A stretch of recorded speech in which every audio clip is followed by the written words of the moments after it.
Today, we're going to talk about the insane platform that haters have and how it compares to back in the day. Does everything turn to crap like a lot of these podcast subreddits make you believe? You've either got to die a hero, unfortunately, or live long enough to become a villain to the podcast fandom. But do the hate on these podcast subreddits actually affect anything? Let's get into it. Welcome to another episode of Catching You Up with Nadav, it's go bits. I'd like to thank this week's executive producer, Average Ed. Without their big baller support, I'd probably be buying Counterfeit Supreme in order to look cool in this episode. Actually, I did buy this from China for about 15 bucks, and it is improperly insulated, so I am going to take it off. But while I do, I'm going to go ahead and remind you to comment, like, subscribe, share it with a friend. This all helps the algorithm, my guy. That's probably fine. Has anyone noticed that these days, everyone and their mother is a goddamn critic? Just the other day, I was talking to my mom on the phone. She's like, Nadav, why do you have ring lights in your glasses? Can't you maybe lift the ring lights more so that it's not in your glasses? I took care of it, Mom. They're gone. Well, let's go ahead and get into the history of how the fuck critics even started. In an article written for the now defunct Toronto film scene, I grabbed this article from threebrothersfilms.com. In 1908, Frank E. Wood became the world's first dedicated film critic. He also became the world's first critic-turned-filmmaker. He had a writing credit on the 1915 racist blockbuster, The Birth of a Nation. Very cool.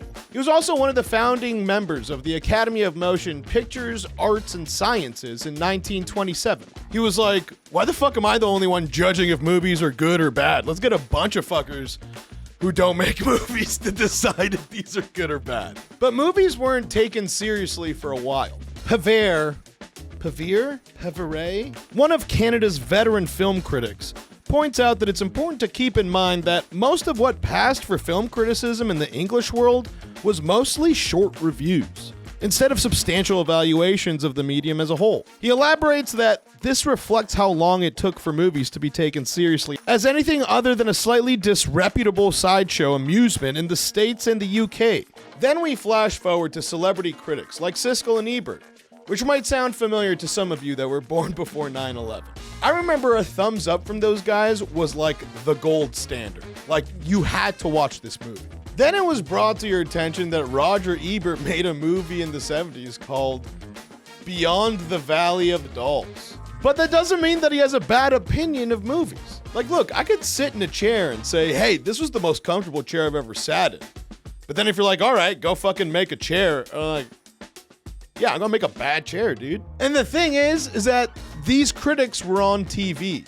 If you wanted to hear a critic's review, you had to read a newspaper, you had to go to a specific website to see what they thought, which Rotten Tomatoes has now overtaken. But flash forward a few years, and it is so much worse now, because there's no barrier to entry to sharing your opinion.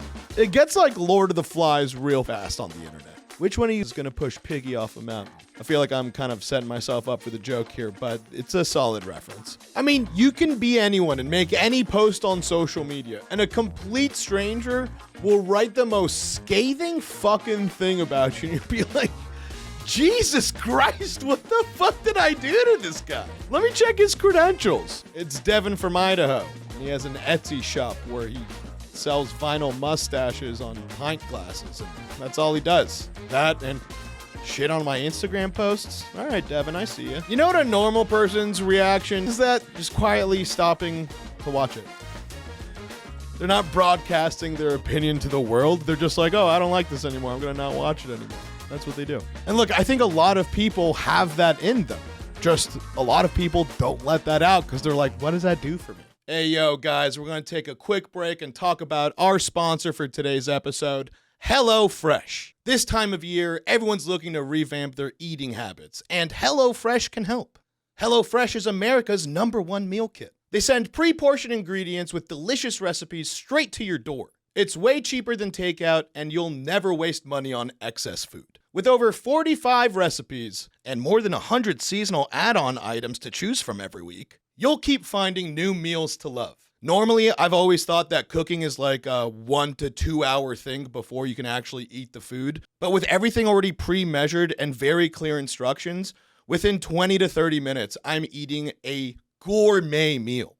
I got the meat and veggie options for this box, but I think I'm going to try the healthy choices option for the next one. Honestly, pretty excited. HelloFresh even has breakfasts that you can make in a pinch, or fast lunches that you can make in like 10 minutes. And since breakfast is the most important meal of the day, HelloFresh is giving all subscribers free breakfasts for life with every single HelloFresh delivery. Go to hellofresh.com/NadavFree and use code NadavFree for free breakfasts for life. One breakfast item per box while subscription is active. That's free breakfast for life at hellofresh.com/NadavFree with the promo code NadavFree. NADAVFREE.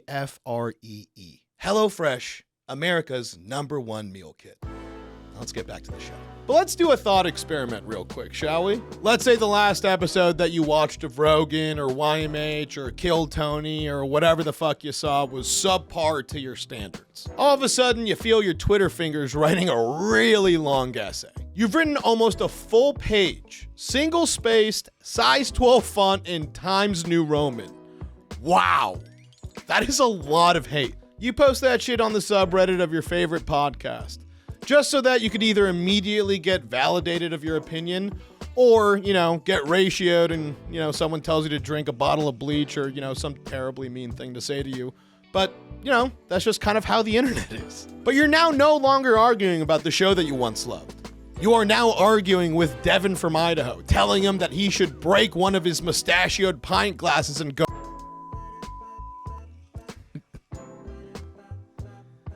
All right, maybe that was okay. All right, that was a little darker than I intended it to go. All right. How about a different thought experiment? We're doing a different thought experiment. I am a dude, and I'll probably never admit to liking soap operas. Just watching pointless drama for the sake of pointless drama. What? Why? That was probably the reason why I stopped watching *Halt and Catch Fire*. Did any of you guys see that show? Season 1 of that was fucking lit, dude. It was a bunch of computer nerds getting bossed around by a Steve Jobs type character, and then this punk rock coder chick outcoded all the code nerds. The cast was incredible and the acting was great. But as the seasons went on, you realized nothing resolved. The drama just changed and there were power shifts, and it's just more drama on top of more drama. And once I realized that I was like, oh, there's not ever going to really be any closure.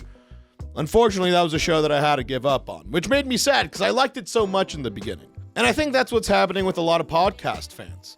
They've invested so much time listening to a podcast that they like, that now that it no longer has the components that it originally had that made them like the show, it feels like a betrayal. And instead of doing the logical thing and just being like, I'm not going to watch a show anymore, you're like, hey, you've slighted me, and I'm gonna let everyone fucking know about it. Yeah, all right, Devin from Idaho, I see you, dog.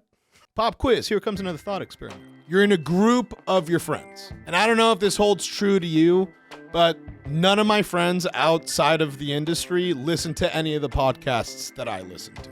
If I started reading an essay to them about how, flagrant isn't what it used to be, but 10 paragraphs of that, my friends' eyes would roll so far to the back of their heads that they'd need to go to the hospital for surgery. People sometimes forget that when they share their opinion, not only is it falling on deaf ears, but it's not going to promote any change. You know what that person's going to do? They're going to be like, hey, you know what? Fucking Devin from Idaho is not being invited to any more parties. Fuck, dude, I'm really picking on Devin today. But just imagine telling things to people that they do not care about, that it affects them 0%. Hey, I just wanted to tell you I masturbate to amputee porn. Well, Devin, I have zero interest in knowing that, and I'm not sure why you decided to share that with me. And that takes me to where we're at today. Not only is there an ecosystem of podcasts, there's an entire ecosystem of commentators on podcasts that I'm included in. I am one of them. And granted, I'm trying to stay as objective as possible during these episodes and leaving my own subjective opinions out of it, but that's easier said than done. I mean, currently my highest viewed video right now is on Brendan Shaw. And although it's probably the most positive video that anyone's ever made about him, people clicked on it because they thought I was talking shit on him. But that's the point I'm trying to make. I always try and give credit where credit is due. And look, there's plenty of channels that only report on the negative stuff that happens in podcasts. It's juicy, it's tea, people want to know this shit. It's what does well. And if you guys like watching that stuff, I'm not judging you. Look, I have guilty pleasures too. I'm a flawed human, just like you. These podcasts do their best to offer entertainment. And sometimes that comes in the form of conflict. And these commentary channels do their best to analyze that conflict.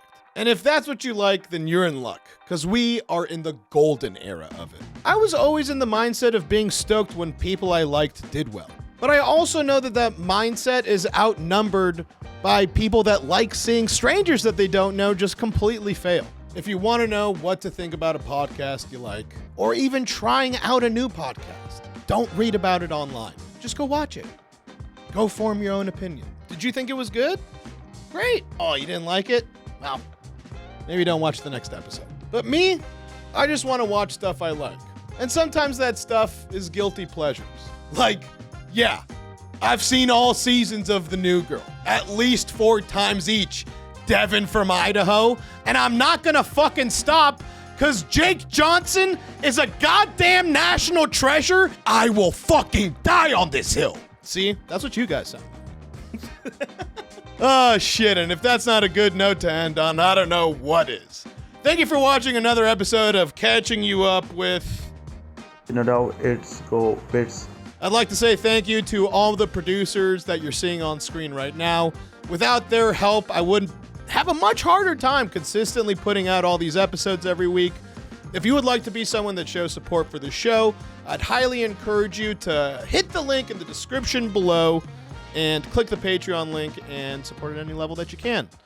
But most importantly, I would like to remind you, This is a totally unconfirmed news. minus Jake Johnson being a national treasure. That guy fucks.